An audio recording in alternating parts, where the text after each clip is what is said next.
ॐ शन्नो मित्रः शं वरुणः शन्नो भवत्वर्यमा शन्न इन्द्रो बृहस्पतिः शन्नो विष्णुरुरुक्रमः नमो ब्रह्मणे नमस्ते वायो त्वमेव प्रत्यक्षं ब्रह्मासि त्वमेव प्रत्यक्षं ब्रह्म वदिष्यामि ऋतं वदिष्यामि सत्यं वदिष्यामि तन्मामवतु तद्भक्तारमवतु अवतु माम् अवतु भक्तारम् ॐ शान्ति शान्ति शान्तिः ॐ सहनौ भवतु सहनौ भुनक्तु सह वीर्यङ्करवावहै तेजस्विनावधीतमस्तु मा विद्विषावहै ॐ शान्ति शान्ति शान्तिः. Last week we saw that Brahman, and this Brahma, the word, lakshyate, natu uchyate.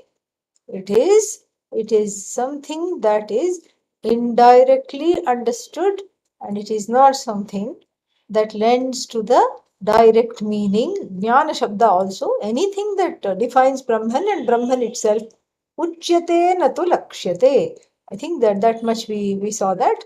And so uchyate natu lakshyate. And then lakshyate natu uchyate. Then he gives two reasons. Adi Shankara gives two reasons why the word jnana is, why the word jnanam cannot directly be give rise to a immediate meaning, and why the word Brahman cannot be used, to give the immediate meaning of itself, why it has to be understood indirectly. He gives two reasons, and both of them are in the form of long compounds. So Shabda Pravritti Hetu Jatyadi Dharma Rahitatvat. Shabda Pravritti Hetu Jati Adi Dharma Rahityam Asti Jnana Shabdasya.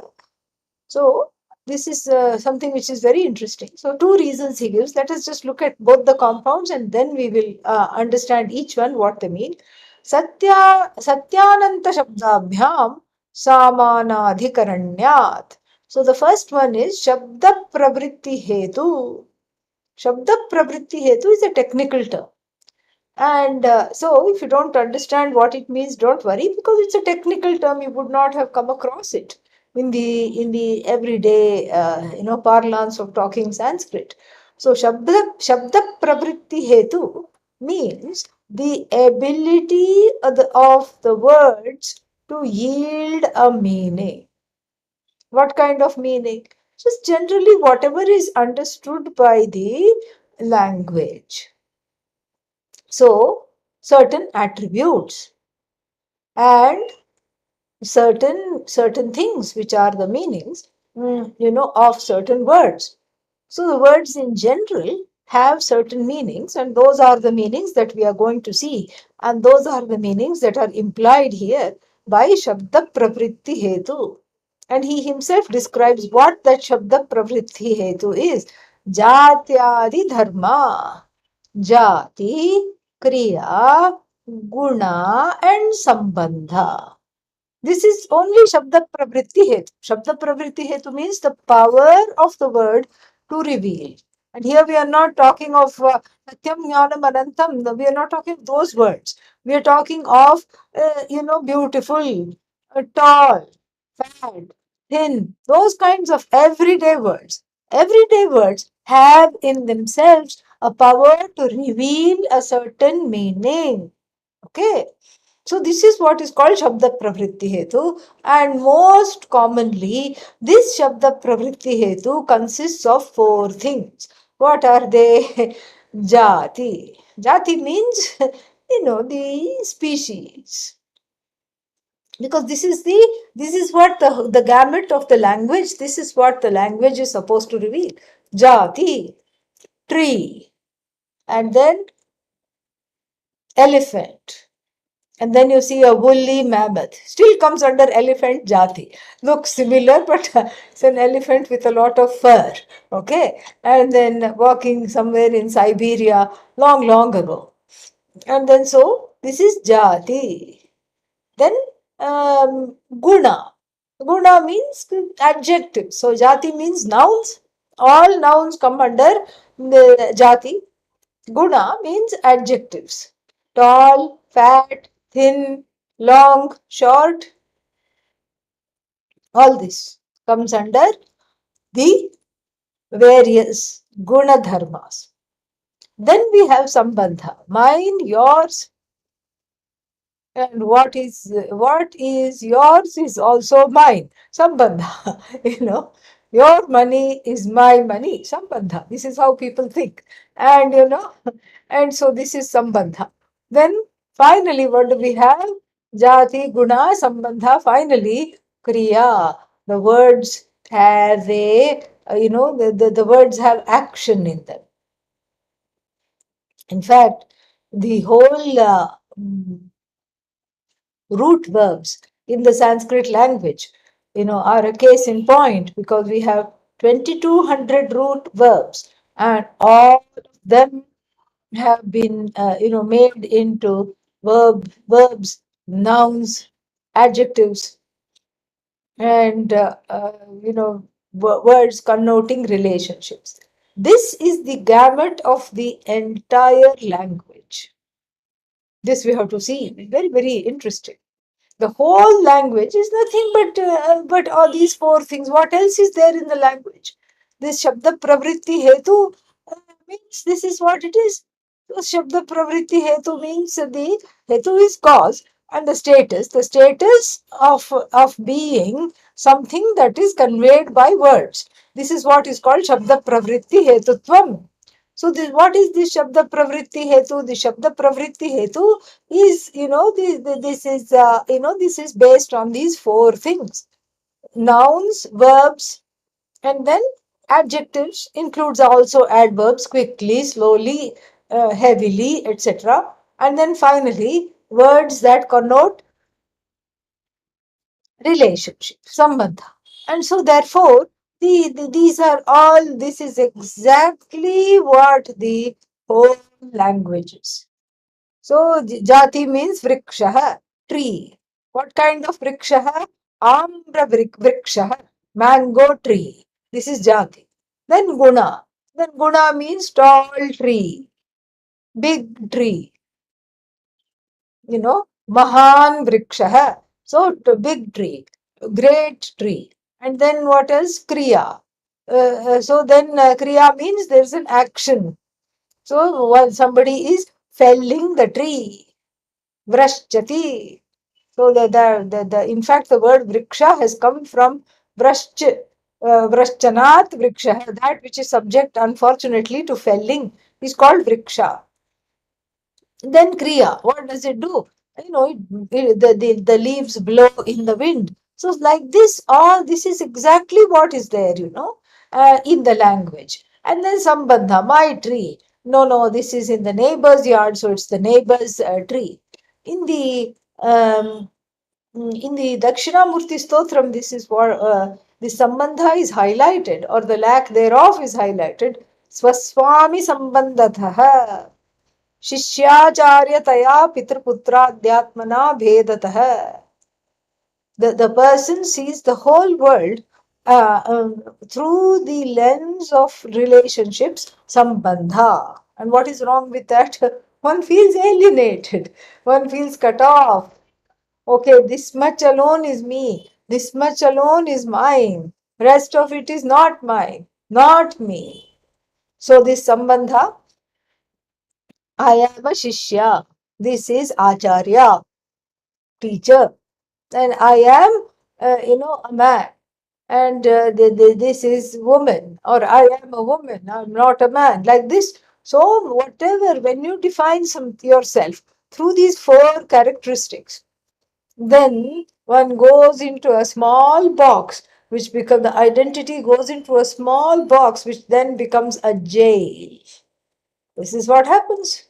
That's why there are newer and newer ways of identifying oneself in the society, and all this, and then writing about those identities. And those are all considered to be a better than what was there before. But then they too get co opted. This is what is called in academia, this is what is called identity politics. And this identity politics, is just politics, really. Because what happens? I mean, you say, okay, I don't want to be known by any gender. Okay, I mean, we already, the Upanishads already are there. Everybody is Ananda, and every name is Ananda. There is no gender there at all. So the Upanishad was already before. The Upanishad was the first one to talk about how the I is transcendental. It's transgendered already. You don't have to assert something here because it's already transcending this gender identity and transcending racial identity, ethnic identity, and then transcending so many other things, the identity of various roles: sister, daughter, son, father, mother, brother. It's already there. And so it has to be understood as something that is Sarva Shabda. Uh, how was it that? Yeah, Shabda Pravritti Hetu Rahityam. Rahitatva means it is devoid of anything that the word can directly make you understand. Because the whole language, the power, Shabda Pravritti means the power. The power of the language is finite. The power of the language is limited to these four categories. Then, that's what you have: cow, cat, dog, jati. And then Kriya, runs, walks, eats, sleeps, and then eats some more, and then sleeps some more, because it's the weekend. And so this is what is this is what is Kriya. And then Sambandha was for mine, yours, mother, father, sister, brother. Or you can have roles. That is also a kind of a Sambandha. What is that? Pachaka, the cook, etc. Then this for Brahman, Shabda Pravritti Hetutvam Nasti. Brahman cannot be cognized by the finite borders of language because it is borderless. The borderless Brahman cannot be cognized by the finitude of the language. This is because this is how it is. So let's say, even if you want yourself to have a new identity, then you call yourself something and say, I am this new identity. And then what? Very soon it gets co-opted. Anything you call yourself is going to become a jail. So, but if you call yourself Brahman, you, you are no longer behind the bars. Why? Because it is infinite. That's the whole idea. Anantam Brahman. That is why Shabda Pravritti Hetutvam Nasti Asya Brahmana. So for this Brahman which is under discussion, Shabda Pravritti Hetu is not there. It cannot be there. Why cannot it be there? Because it is not something which yields to the direct meaning of the word. It cannot be defined at all. And so therefore, um, so then, what is the proof that Shabda Pravritti Hetutvam is not there for Brahman? That Brahman cannot be known through the direct meaning of the words, which just comprise these four categories within the language. So, what is the proof? The Shruti itself is the proof. Because which Shruti? This Shruti itself is the proof. Because the word Anantam, when you say, then the Shabda Pravritti Hetutvam goes out of the window. Anantam means infinite, limitless. And there are, you can count the number of jatis, you can count the number of gunas, you can count the number of actions, root verbs, all these things. But when you say Anantam Brahma, then what jati, what jati does Anantam belong to? Tell me. If Anantam had a jati, if it were, if it is taken as a noun and it has a jati, then you will say, I want that Anantatvam, not this Anantam. But there is only one, and it is limitlessly one, and it is non-dually one. So you cannot say, jati is there. Then does Anantam have attributes? Or everything is infinite, but some things are more infinite than others.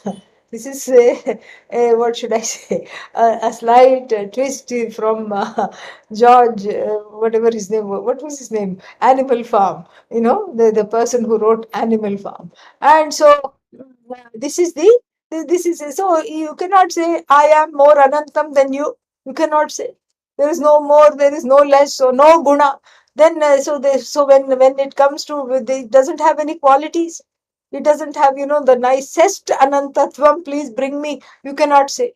So being limitless, there is no jati, because many Brahmans are not possible. And then being limitless, there are no gunas. No gunas at all are possible. Why? Because it's the only thing. There is only one Anantam. So double Anantam is not there. Jati is not there. If I tell you one more thing, if it had guna, if it had certain attributes, then it would become a substantive.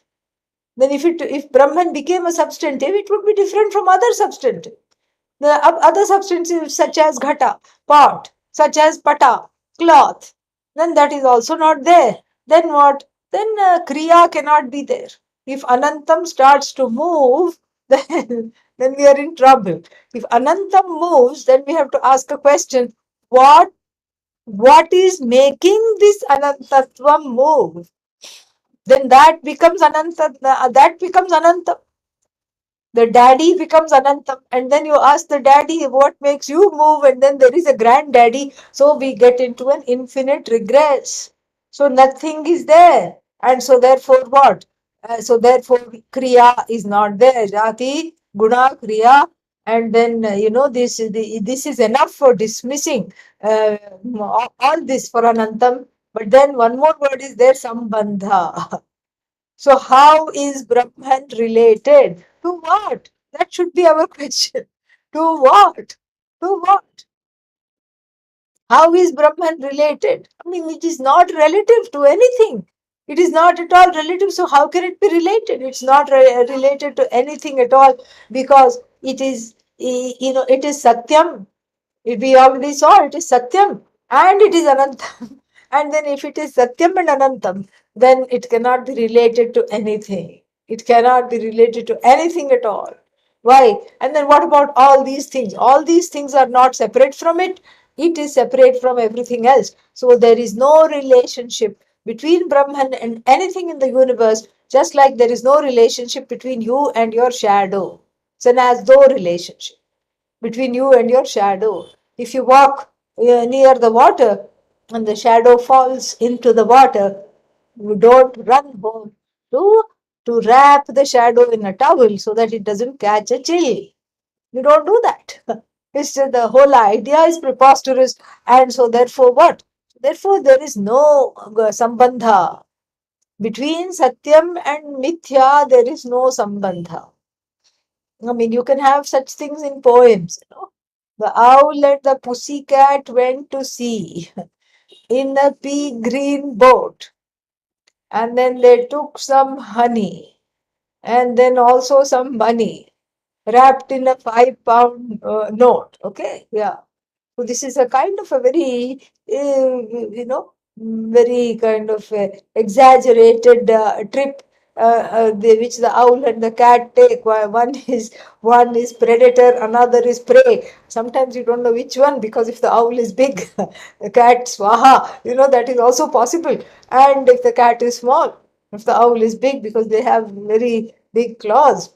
So we don't know which is predator, which is prey. But obviously, this is not a very good ride, because what is this? But in the poem, it has some, it has a certain swarasya. It has a certain, we can appreciate it. We can have fun with the poem, etc., etc. Why? Because we know it is not possible. That's why it is fun, because the mithyatvam of this poem is understood. That's why it is fun.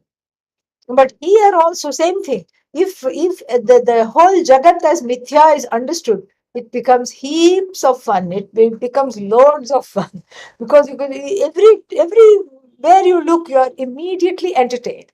You can't but be entertained. You look here, you're entertained, and that's why Bhagavan does not subscribe to cable TV.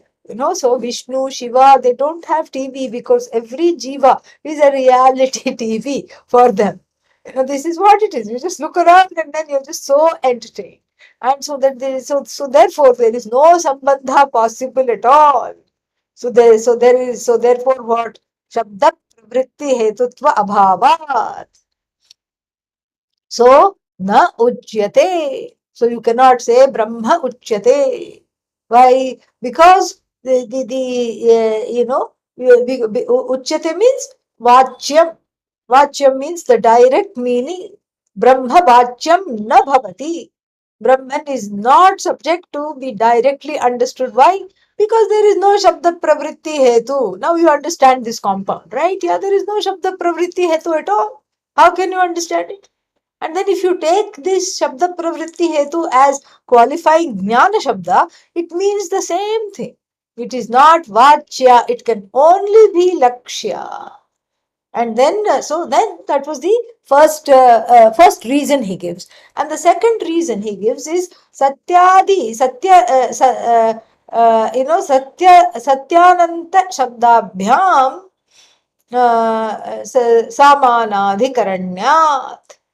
Samanadhikaranyam means apposition. This is again a technical term. Apposition. Meaning, Samanadhikaranyam means the words in apposition must occupy the same gender, same number, and same case.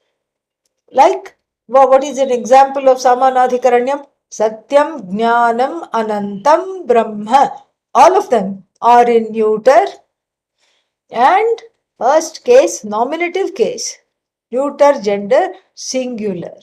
So they must agree in case, gender and number. So that is how you see that they are all words in apposition. So therefore what? So therefore it is in apposition with the words Satya and Ananta. That is the second reason. Second reason why Brahma natu uchyate lakshyate eva. It can only be the implied meaning for these reasons. What is the first reason? We just saw that Shabda pravritti hetu jati dharma rahitatvat. Then the second meaning, the second reason is Satyananta Shabdabhyam Samanadhikaranyat. Because it is in what is the it? The word Jnanam here, which is under discussion, the it. So this Jnanam is in apposition with what? The words Satyam and Anantam. Satyam, Jnanam, Anantam, Brahma. All of them. Or apposition means what? It should occupy the same gender, same number, same gender, same number, and same case. That is what is called Samanadhikaranyam. Same number, gender, case. When something occupies, then you say it is in apposition. Okay. So now the word Jnanam is in apposition with Satyam, Anantam. Satyam and Anantam it is in apposition with. And so therefore that is another reason why it cannot be it cannot be understood directly. So therefore what? Therefore it has to be understood indirectly alone. It can only be the Lakshyam. It can only be the Lakshyam. This is the thing. and Satya Jnana Anand. So because the word Jnana is understood and used along with Satyam and Anantam, then what? Satyam Brahma, Anantam Brahma. Then that means the Satyam is what? Abadhitam means non-negatable Satya. Non-negatable Satya. Vikriya Rahita Satya means unchanging Satya. Because the word Satya has two definitions. We already saw that. What is the first definition? Trikalepi tishtati iti sat. Sat. That which is unchanging in all three periods of time is Sat. Then the second definition, what was that? The Abadhitam Sat. That which is non-negatable is Sat. And so therefore, then so therefore what? See this is exactly why Brahman cannot be understood directly, because the word Satya is already abadhita, non-negatable, not undergoing any change. And then so that means what? Jnana Shabda in apposition with Satya Shabda is also non-negatable. Nityam Jnana Swarupa. It that Nityatva of that Satya, he is going to explain that even more. That Nityatva of that Satya, that eternal existence given by the word Satya is understood very, very nicely here. Is understood as applying to the word jnanam also.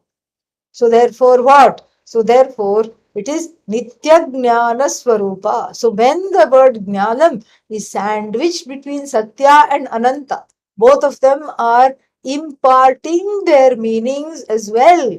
And since they are imparting the meanings, then we see that since all of them are in appositions, and since Satya and Ananta are also cannot be used in the sense of Vachyartha, in the sense of the direct meaning. Therefore, Jnanam, the word Jnana also is what? Is used along with them, Lakshyarthe, implied meaning. So, atra Jnana Shabdasya Arthaha iti Siddham.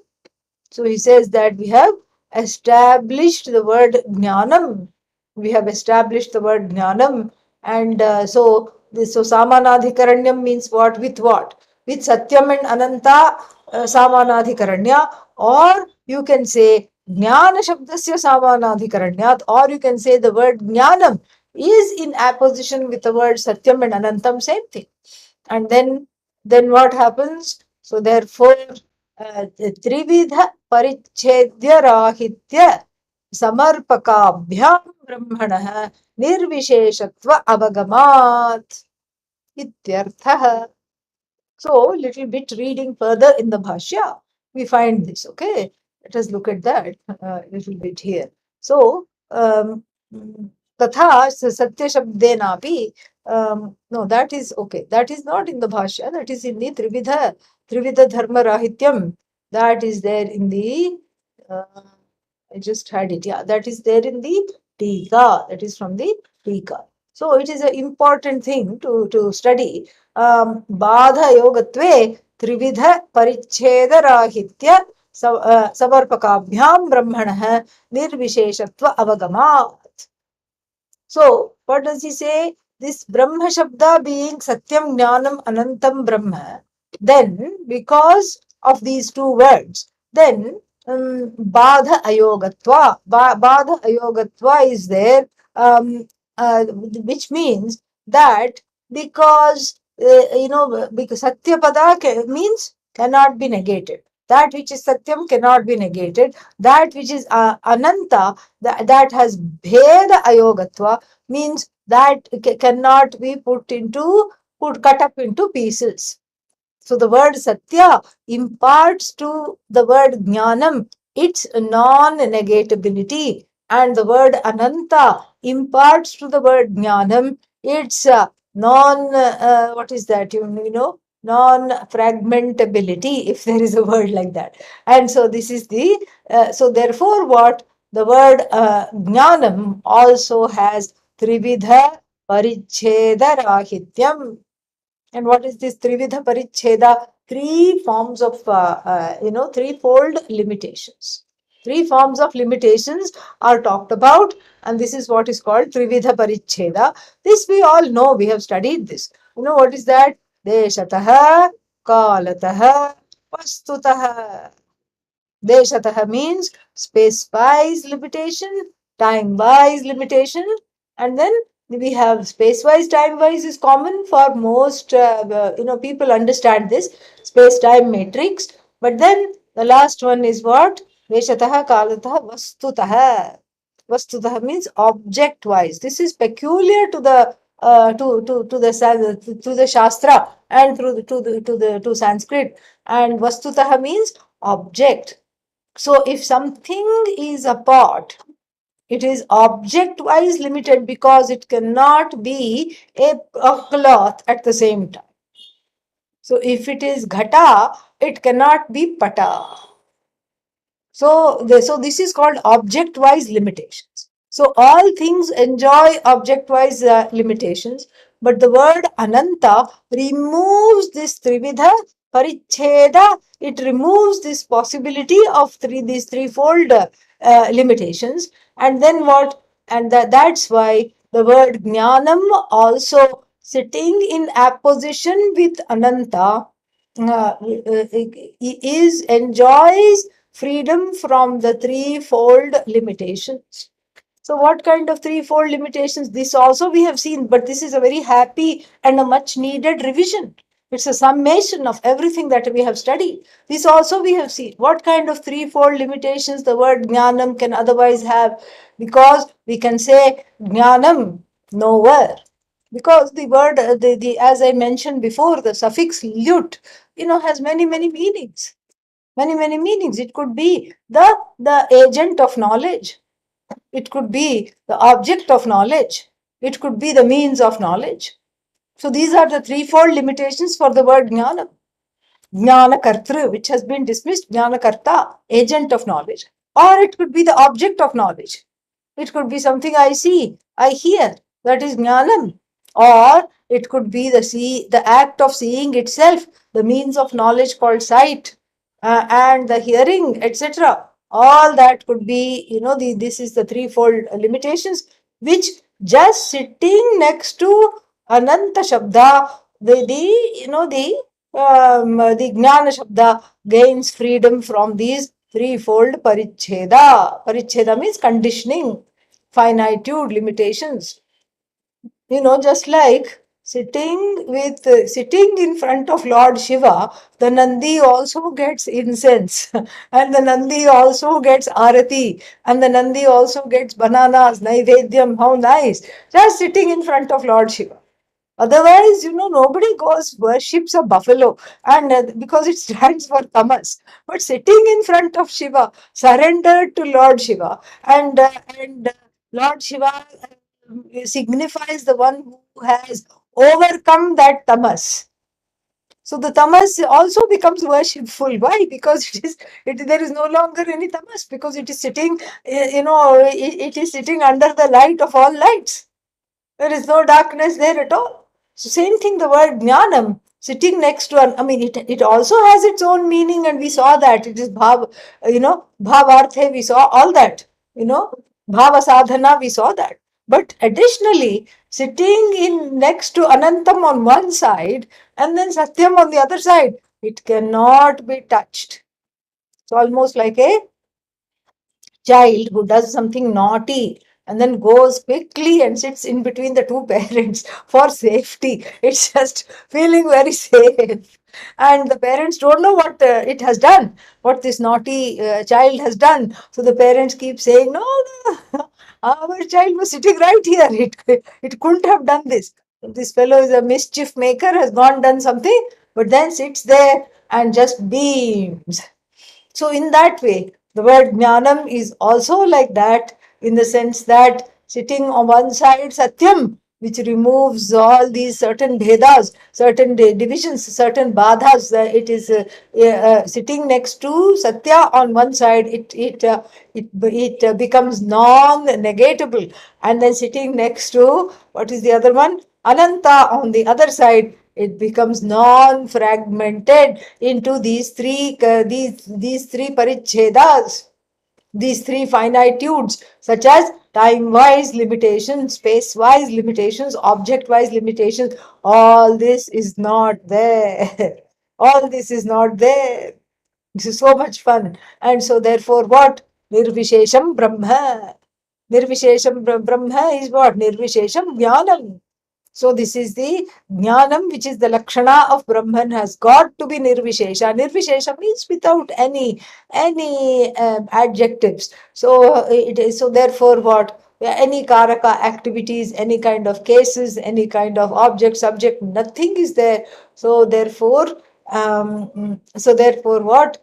Brahma is, so therefore Brahman is not the agent. So jnanam is not the agent, etc. So this is where are we? Satyananta Shabdamyam Samanidhikarnat.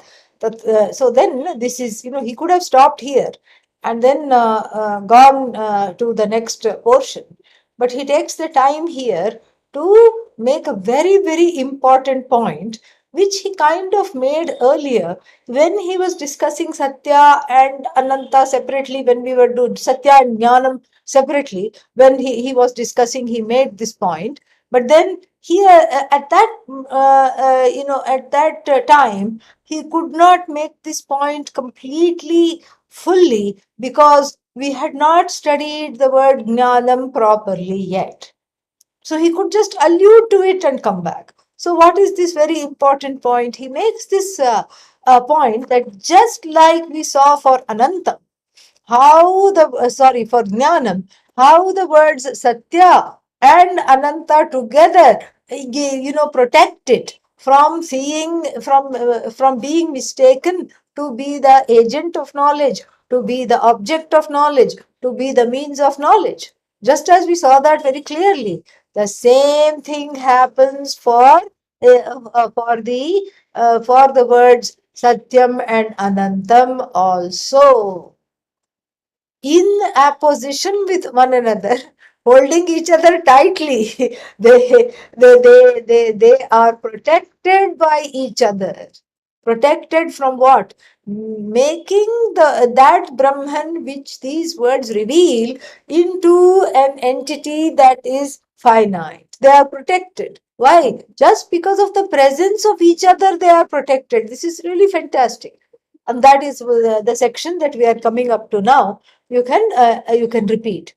Tatha तथा satyashabdenapi सत्यशब्देनापि sarvavishesha सर्वविशेष satyastamita प्रत्यस्तमित swarupatvad brahmanah रूपत्वात् ब्रह्मणः बाह्यसत्ता बाह्यसत्ता सामान्यविषयेण सामान्यविषयेण सत्यशब्देन लक्ष्यते. सत्यशब्देन लक्ष्यते. सत्यं ब्रह्म इति सत्यं ब्रह्म इति न तु न तु सत्यशब्दवाच्यम् एव ब्रह्म. सत्यशब्दवाच्यम् एव ब्रह्म. Yeah, very good. So here, so tatha satyashabdena api. Here, prasangat, prasangavashat, because he's in a particular context. He's talking about jnanam, and then he's talking about how the word jnanam is extremely, is extremely, the word jnanam itself and its meaning is modified from being just a finite meaning to that which upholds the knower known and means of knowledge without becoming any one of them. That sentience, that all knowledge sentience, which upholds everything without becoming any one of them. This was talked about. And so therefore he says it's not a one-way street. It's not that jnanam like a child. At that example I gave, like a child is running, sitting in between the parents, and or Nandi sitting in front of Shiva. It's not a one-way street. It is more of, we can have a different interpretation, in the sense that it is more of a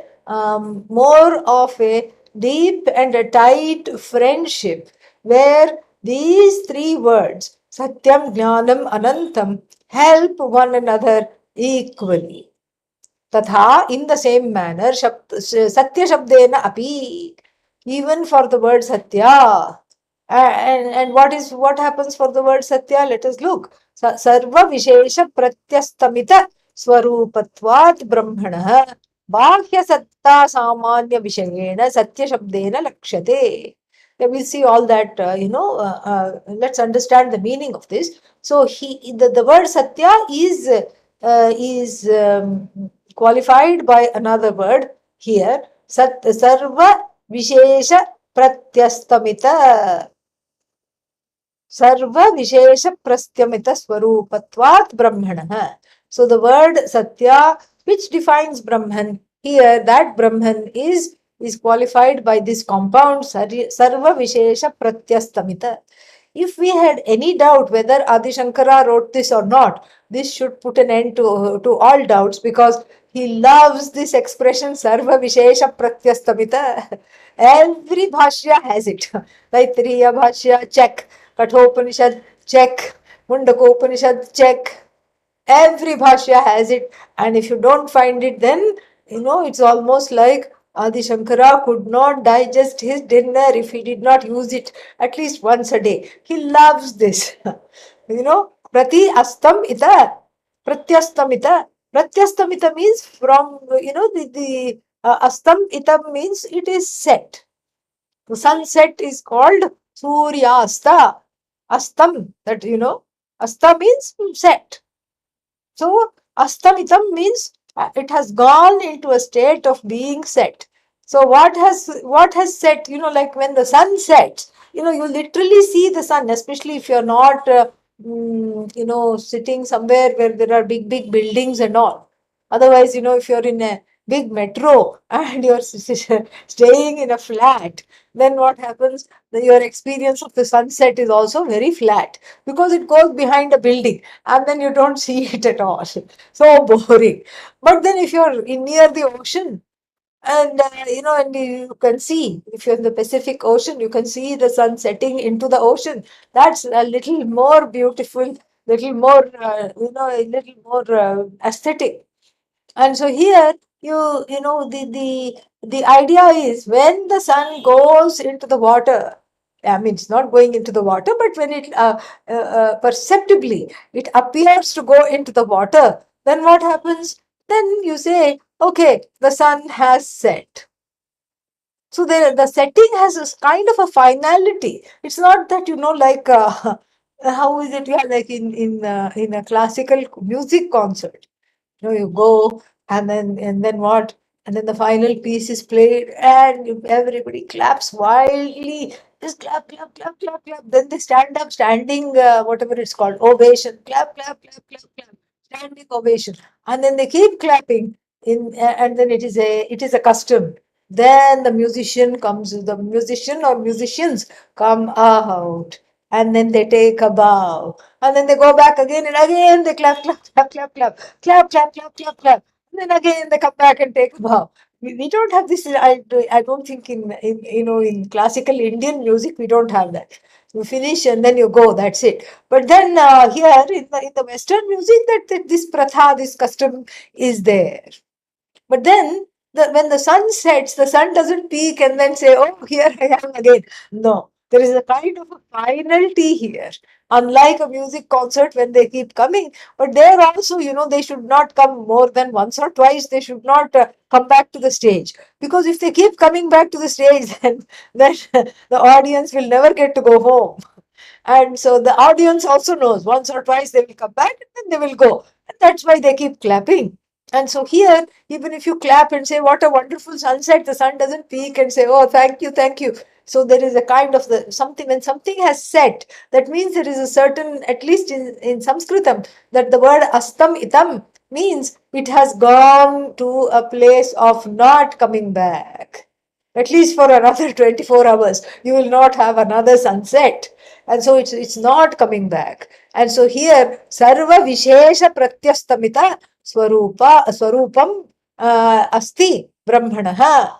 So for Brahman, there is this, so the Swarupa of Brahman described beautifully by Adi Shankara, Sarva Vishesha Pratyastamitam, means all Visheshas. Visheshas means any kind of adjectives, anything you can say about a particular thing. Jati, Kriya, Dharma, all these other dharmas, Guna, and Sambandha, all these things, whatever you can talk about, all the Visheshas, tall, fat, thin, mother, father, brother, sister, all the relationship, all the jatis, all the gunas, all the kriyas, all the actions, runs, moves, sets, all these things, they have all, have just like the sunset, they have gone. All the things, anything that you can say about Brahman has gone just like the sunset. So that is Brahman. And then what? Then Bhashya बाह्य सत्ता सामान्य विषयेण सत्य शब्देन लक्ष्यते सत्यम ब्रह्म इति न तु सत्य शब्द वाच्यम ब्रह्म. So बाह्य सत्ता means लौकिक सत्ता, empirical reality. बाह्य सत्ता means व्यावहारिक सत्ता. बाह्य सत्ता सामान्य विषयेण. So by the word satya shabda, by the word satyam, which is what? Which is an empirical word that is used every day. That is used in every common conversation. It is not a special word reserved just for Brahma. The word satyam is used everywhere. Asti, asti, asti. Ghataha asti, pataha asti. And then what? A person, as the one body is there. Somebody's mind is there. Asti. And then sometimes you say mind nasti, I have lost my mind, but there also asti is hidden. And you are observing your presence is observing the absence of something in particular at a particular point in time. So asti asti iti upalabhyate. It is only understood as asti asti. And so therefore what? So therefore this is why this, even though it is a Bhashya Satta Vishaya, it is a common word in the common parlance. Even then, it qualifies.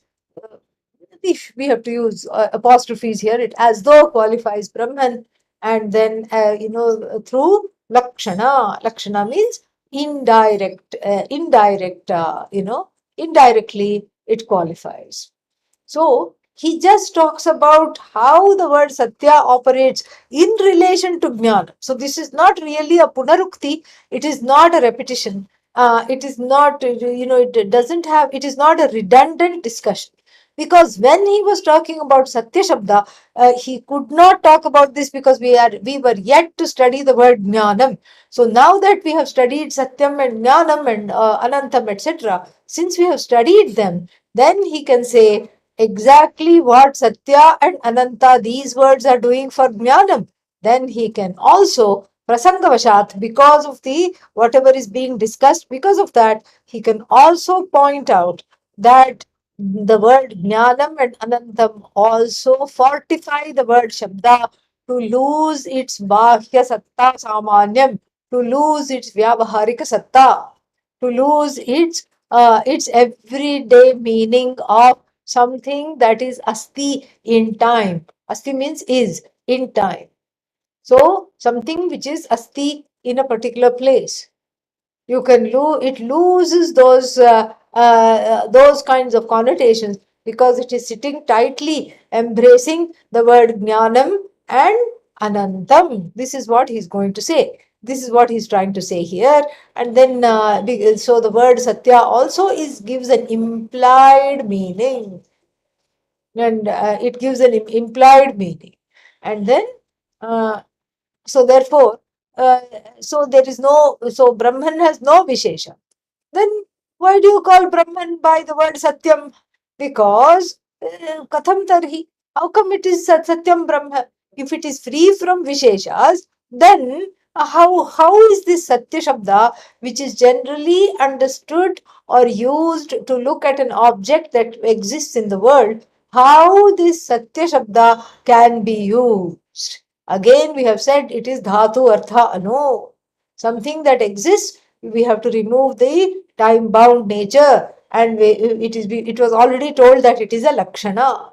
So Bhashya Satta Samanya Vishayena Satya Shabdena Lakshyate means even though Bhashya Satta Samanya Vishayena Satya Shabdena Api, this Satya Shabdena, by this word Satya, which is Bhashya Satta Samanya, which is an empirical word. Samanya means common to the students of Vedanta, common to other people who are not the students of Vedanta also. In this wide world, there are so many ways in which the word Satya is used. But then it's got a meaning. What is the meaning? Is. This is called Satta Samanya, Bhakya Satta Samanya. Asti. Asti is the meaning that has got Satta Samanyam. Satta Samanyam means everybody understands this. In any language, the word is, everybody understands. So you cannot get away by saying, I don't know Sanskrit, so I don't understand the word Satyam. Doesn't matter. It means is. So in English also, you understand. It is. Something is. Ghataha asti. Pataha asti. Mataha asti. So then asti means what? Asti has got a certain Vishesha here. Vishesha means it's got a certain context, it's got a certain finitude. Why? Because this asti is going to be qualifying words like pot is, mat is, hat is, rat is, cat is. So it's going to be qualifying hat, mat, cat, rat, bat. And so that means what? So that means those words have Vishesha. And then there is a Karaka connection. Vishesha means immediately the Kara. Vishesha means something specific. So Karaka will come. Vat asti. So if I want to say Ghataha asti, then that Ghataha becomes the subject of the sentence. The pot is. So then it should be in the nominative case. But if I say bring me the Ghata, then it will go into the object case. Ghatam anaya. Bring the ghata for me. Ghatam anayame. Bring it to me. Mahyam, bring it to me. So if I say bring the pot, then the pot becomes an object. But if I say this is a pot, then the pot is the substantive in the sentence. So like this, it is full of visheshas. The word Satya, when you say, it's only qualifying various things that have certain, the certain visheshas. Then, of course, the question arises, Kutra asti, where is it? Where does it exist? And then you have to, wonder where does it exist? Kim asti, kutra asti, kena karanena asti. This is all brings in the karakas.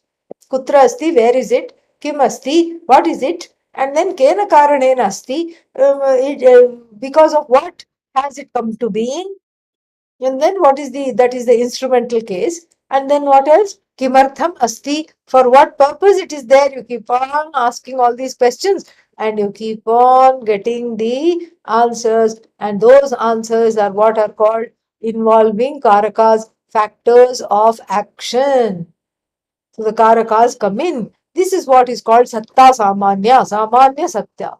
So this bahya satta samanya vishayena satya shabdena, by this satya shabda which only indicates what is bahya. Bahya means again, as I said, empirical reality. Bahya don't take, sometimes if you know a little bit Sanskrit, that's also a problem because bahya means outside. So outside satya, not inside satya. That is the orientation. But here bahya satya means common satta, common satya.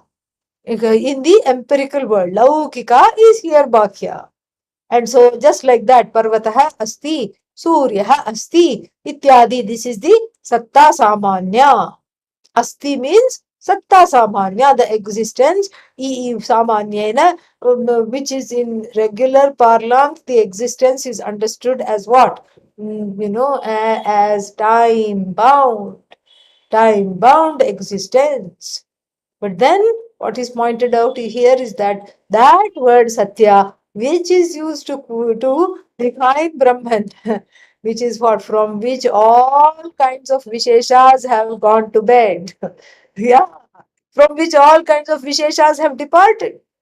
So how can this word Satya is qualify or define Brahman, from which all kinds of karakas have fled, all kinds of factors of action have fled, all kinds of visheshas have fled.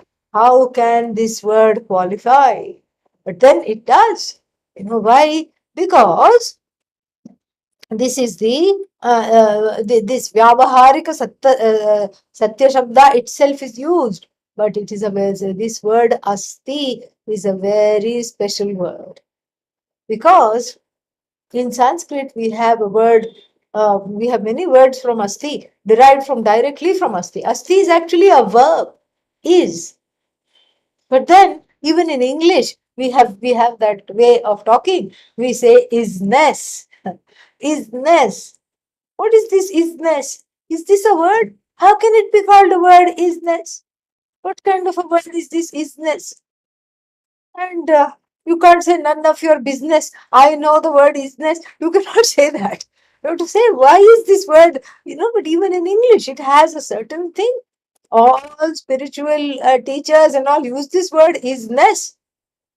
And then you just put a little hyphen is and hyphen and ness. You add it, and somehow, even though it's not in the dictionary, the word isness somehow sits in the heart and makes sense. Why? Because you very much are. It refers to you. Lakshanaya, through the lakshana, this is the lakshana in operation. That isness refers to you, from which all kinds of empirical connotations have fled, have departed. So that is the isness. And you see, it's very interesting, because even in Sanskritam, we have the word asti, we can directly make it into an abstract noun by saying astitvam. No other word you can make it like that and get away with it. But here, this is a correct word. Like, for example, gachati. Asti and gachati are the same. Both are verbs. Both are third person singular. Okay. Asti and gachati. So astita we can say. But if you say gachatita, and then that's going to be a problem. Yeah. Don't try it in your homework, because Sanskrit classes are starting up next week. So don't try that in your homework. Gachatitvam, gachatita, all this, that it's not allowed.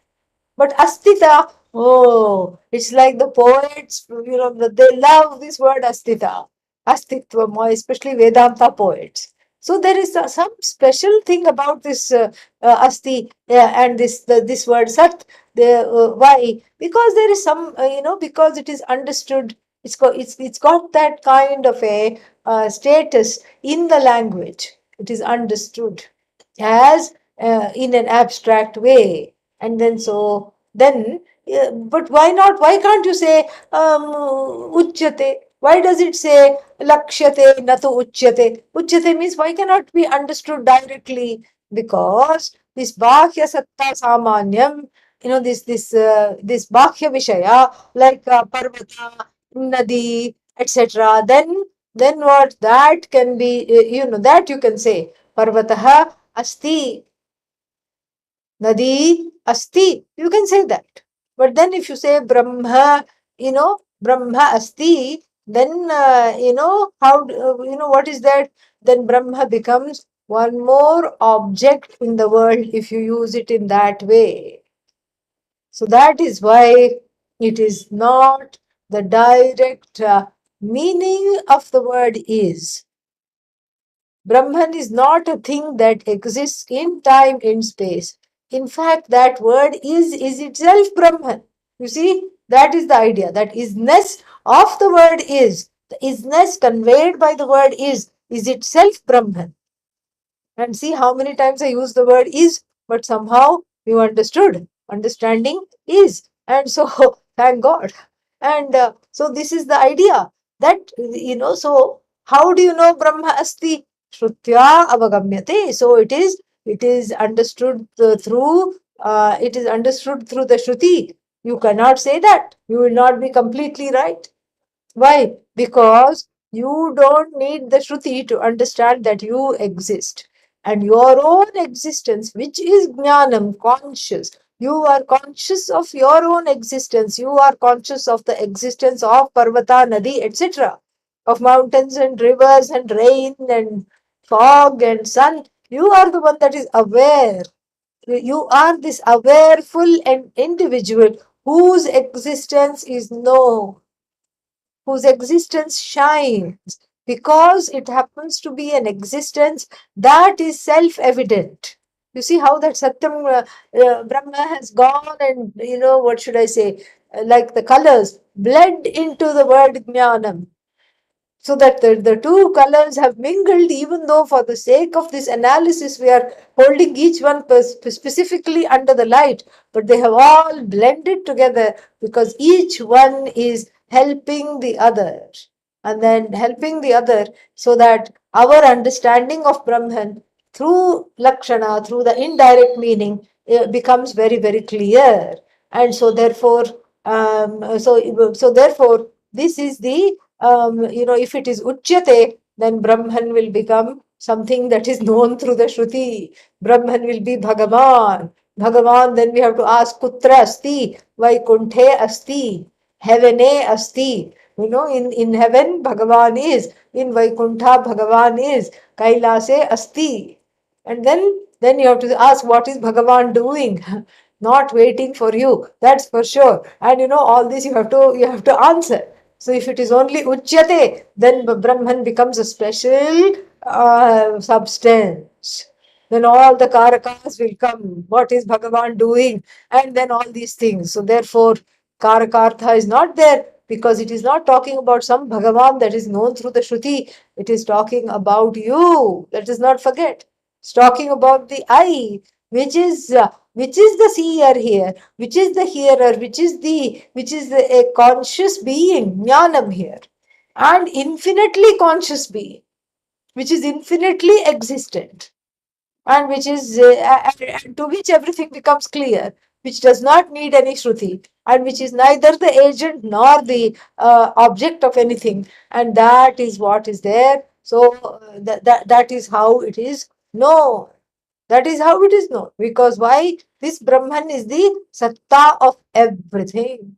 This is this satta which is the satta of everything. And what is this Brahman? From which all the nama rupa visheshas are gone. Why are they gone? Because they don't reckon. We don't reckon about talking. They don't count in the process of talking about Brahman because they are mithya bhuta vishesha. Mithya Bhuta Vishesha are there for this Brahman. So you can say, yes, Namarupa is there for this Brahman. Brahman is in the form of many Namarupas, is. But here it is Bhashya Satta Shabda. So Bhashya Satta Shabda Vishaya it becomes. But then this is, but ultimately, intrinsically, Brahman is free of all Visheshas, all Namas, all Rupas.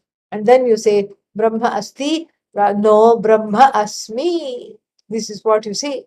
So then, so that is the idea. So then this Brahma Asti, then what is this Brahman? This is Desha Kala Vastu Aparichinnam Brahma. Why? Now we are looking at Satya Shabda not in connection with the word Jnanam, but now we are moving to the word Anantam. What kind of Sat? That which is not bound by time, not bound by space, not bound by an object. Aparichinnam Brahma. And then, so therefore what? Then, unlike Ghata, it is Aparichinnam Brahma. So therefore, it is the Satya Shabda Vachyam. It is not Satya Shabda Vachyam iti, he points out. Further, evam. एवं सत्यादिशब्दाः सत्यादिशब्दाः इतरेतरसन्निधौ इतरेतरसन्निधौ अन्योन्य अन्योन्य नियम्य नियामकाः नियम्य नियामकाः सन्तः सन्तः सत्यादिशब्द सत्यादिशब्द वाच्य वाच्य वाच्यनिवर्तकाः वाच्यान्निवर्तकाः ब्रह्मणः ब्रह्मणः लक्षणार्थाश्च लक्षणार्थाश्च भवन्ति इति भवन्ति इति अतः सिद्धम् अतः सिद्धम् यतो वाचो निवर्तन्ते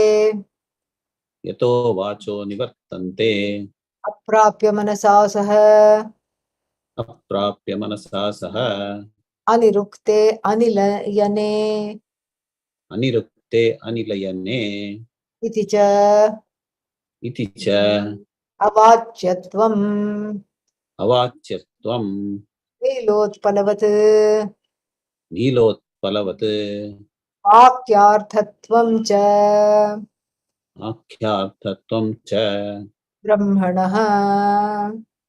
ब्रह्मणः. Yeah. So this is the next one he says. Now one more reason he gives why it is not why it is what is the word for it, indirect meaning. Why is it the indirect meaning? One more word he gives. Evam, one more reason and one more kind of a trend he looks at. Evam satyadi shabdaha itare itara sannidhav.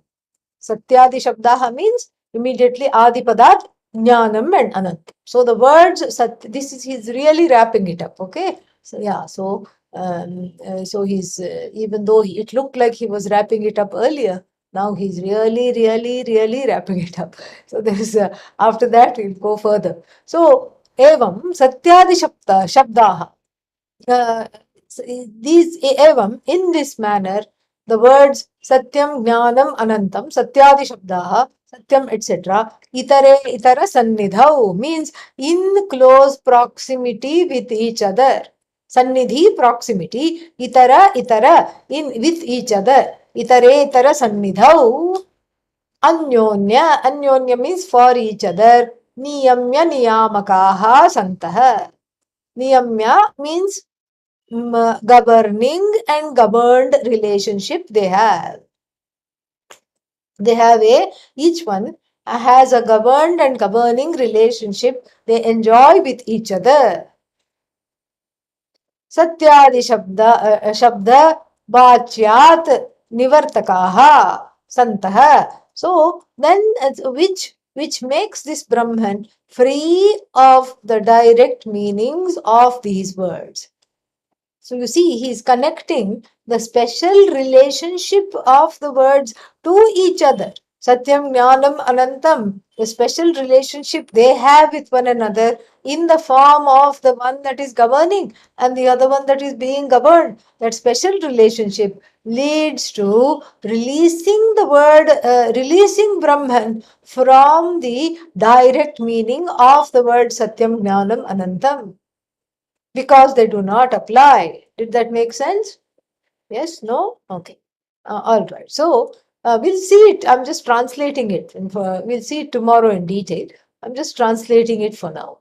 So Brahmanaha lakshanarthascha bhavanti. So since these words dismiss, because of their close proximity and the way they are defining Brahman, they dismiss any possibility of the direct meaning of the words used. So Brahmanaha lakshanarthascha bhavanti. So what else? No other option is left. So they become the implied meanings for the word Brahman. Ataha siddham. Now, henceforth, it is established. What is established? He quotes from this Shruti itself. yato vacho nivartante apraapya manasa sah. And then anirukte anilayane abhayam pratishtham vindate. There is an athatasya bhayangato bhavati, like that. There is another quotation, and that we'll look at later. But now this one is an interesting one. Yataha yasmat brahmanah, from which Brahman, vachaha nivartante, the words come back. You see, his quotations are so beautiful. I find this paragraph very, very lovely, because the quotations are so apt. Here we are talking about how we are moving back from the direct meaning vachyartha to lakshyartha, and immediately he quotes something that has the word vak in it. It is so beautiful. And he must have known all this was sitting in his head. He just wrote it. It's just so lovely, so erudite, and yet so accessible. And so here he quotes this yato vacho nivartante manasa saha. So from which Brahman, desisting from, giving up, describing which Brahman, the words beat a retreat, nivartante, they return. They, who is they? All the words? No, the words is one entity. Vak, speech returns along with what? Manasa saha, along with the mind. Generally, the speech and mind are great friends. They get into a lot of trouble together. I thought this, the mind says, and the mind says, speak it, come on. No, but I just thought it, doesn't matter, speak it. And then as soon as Vak comes into the picture, you get into trouble. That's why you can't say everything that you think. The mind will get the speech into trouble, and the speech thinks it is there in service of the mind. All your, it's like, what is that? You have a story of the blind man sitting, the lame man sitting on the shoulders of a blind man, and both of them are walking. I mean, he is sitting on the shoulders, so he is directing the lame man is directing the blind man. Watch out, there is traffic. Take a left, take a right, don't do this. And so, like this, and because he can't see, one cannot see, the other one cannot walk. And so there is a strange what should I say, a connection between, like the blind man and the lame man. There is a strange connection between the thought and the speech. Thought is in the mind is in awe of speech. You know why? Because it doesn't have flowery words. It feels so sad, like I have such wonderful thoughts. I should have won the Pulitzer Prize. I could have written a novel, but I don't have words. I just have thoughts. And speech, puts those thoughts into words. And so the mind is in awe of speech, and speech is in awe of the mind, because if the mind were not there, what would speech do? It would be unemployed. It would be collecting unemployment by now, because what else could it do? It doesn't have anything to describe. It has no job satisfaction. It has to poor things hit in maunam. What will it do? So between the two, there is a very, very covert, very, sly connection, wonderful connection. And so therefore what? So therefore sometimes when the person starts to get spiritual, when they both plot against the ahankara, because here the ahankara is trying to reform itself and get spiritual and study Vedanta, and speech and the mind plot against it. Oh, we can go on and on. But we'll see more tomorrow. Om Purnamadah Purnamidam Purnat Purnamudachyate Purnasya Purnamadagya Purnamevavashishyate. Om Shanti Shanti Shanti. Harihi Om Shri Gurubhyo Namaha. Harihi Om. Thank you. Good night, good morning, wherever.